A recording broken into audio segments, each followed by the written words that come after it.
Algoritma dan akhlak, dilema etika di dunia maya. Di era digital yang serba cepat ini, algoritma menjadi elemen yang tidak terpisahkan dari kehidupan kita. Mereka adalah otak tak terlihat yang mengatur apa yang kita lihat, baca, dan konsumsi di dunia maya. Mulai dari media sosial, mesin pencarian, hingga aplikasi belanja, algoritma mempengaruhi segalanya. Tapi, di balik kecanggihan ini, ada pertanyaan besar yang perlu kita renungkan. Apakah algoritma benar-benar bekerja demi kebaikan kita? Apakah mereka sejalan dengan nilai-nilai etika, kemanusiaan, dan agama yang kita junjung? Bagaimana algoritma mempengaruhi perilaku dan keputusan kita? Algoritma dirancang untuk memahami kita, apa yang kita suka, apa yang kita cari, bahkan mungkin apa yang kita butuhkan tanpa kita sadari. Masalahnya, ini menghasilkan efek echo chamber atau biasa disebut filter bubble, di mana algoritma hanya menunjukkan konten yang cocok sesuai dengan preferensi atau pandangan kita. Dan yang menjadi masalah adalah, bayangkan seseorang sedang mencari berita tentang politik. Algoritma akan terus memberikan berita-berita yang serupa tanpa memperhatikan beragam sudut pandang yang ada. Akibatnya dengan terus-terusan terkonsumsi dengan hal-hal yang hanya dia suka tanpa memperhatikan keberagaman yang lain, mereka akan terus terjebak dalam satu pandangan yang sama dan biasanya jadi sulit untuk menerima pandangan orang lain. Selain itu, algoritma juga ahli dalam memicu emosi. Biasanya, konten yang memancing amarah, kesedihan, atau kebahagiaan seringkali diberikan prioritas lebih tinggi dan membuat kita terus scrolling. Yang tanpa kita sadari, kita menjadi subjek eksperimen emosi digital. Dan mungkin tidak selalu memberikan dampak positif bagi kesehatan mental kita.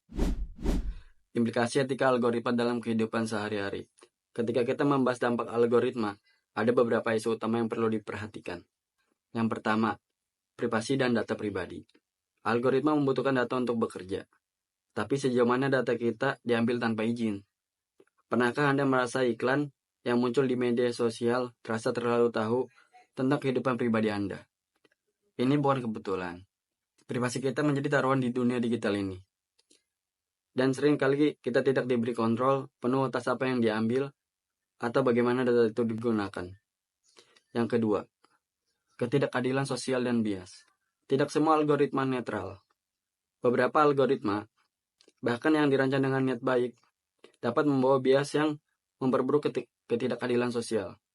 Misalnya, algoritma perekrutan kerja yang lebih mengutamakan pria karena data historis menunjukkan pria lebih sering dipekerjakan. Bias semacam ini bukan hanya masalah teknis, tapi juga masalah etika yang serius. 3. Kecanduan digital. Pernahkah Anda membuka media sosial untuk hanya 5 menit, tapi tiba-tiba menghabiskan waktu berjam-jam? Itu adalah hasil dari algoritma yang dirancang untuk membuat kita terus terhubung. Konten yang terus-menerus menarik perhatian bisa membuat kita lupa waktu, bahkan menjauhkan kita dari kehidupan nyata. Menciptakan teknologi yang lebih manusiawi dan bertanggung jawab. Lalu bagaimana kita bisa mengatasi dilema ini? Jawabannya tidak sederhana, tapi ada beberapa langkah yang bisa kita ambil. Yang pertama, ada transparansi. Pengguna berhak tahu bagaimana algoritma bekerja, data apa yang diambil, dan untuk tujuan apa. Yang kedua, ada mengurangi bias. Tim pengembang harus beragam, sehingga algoritma yang diciptakan akan lebih inklusif. Yang ketiga, ada kontrol pengguna. Berikan pengguna kendali atas data mereka, termasuk opsi untuk memilih algoritma yang ingin mereka gunakan. Yang terakhir, ada fokus pada manfaat sosial. Algoritma harus dirancang untuk mempromosikan informasi yang valid, bukan hanya yang sensasional. Selanjutnya, ada peran agama dalam menjawab dilema etika. Ketika teknologi menjadi terlalu canggih, agama bisa menjadi pedoman yang membawa kita kembali ke nilai-nilai dasar. Dalam Islam, misalnya akhlak-akhlak untuk bertindak jujur, adil, dan bertanggung jawab merupakan hal yang sangat ditekankan. Nilai-nilai ini dapat menjadi acuan dalam membangun teknologi yang lebih etis. Agama juga mengingatkan kita bahwa teknologi hanyalah alat, bukan pengganti hati nurani. Ketika algoritma menawarkan kenyamanan, agama mengajarkan kita untuk tetap kritis, mempertanyakan apakah kenyamanan itu datang dengan harga yang terlalu mahal. Menjaga kemanusiaan di era digital. Algoritma hanyalah alat.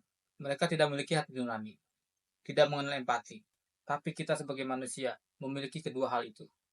Bagaimana algoritma digunakan sepertinya ada tangan kita. Dengan mengintegrasikan akhlak dan etika dalam pengembangan teknologi, kita bisa menciptakan dunia digital yang lebih adil, lebih manusiawi, dan lebih bertanggung jawab.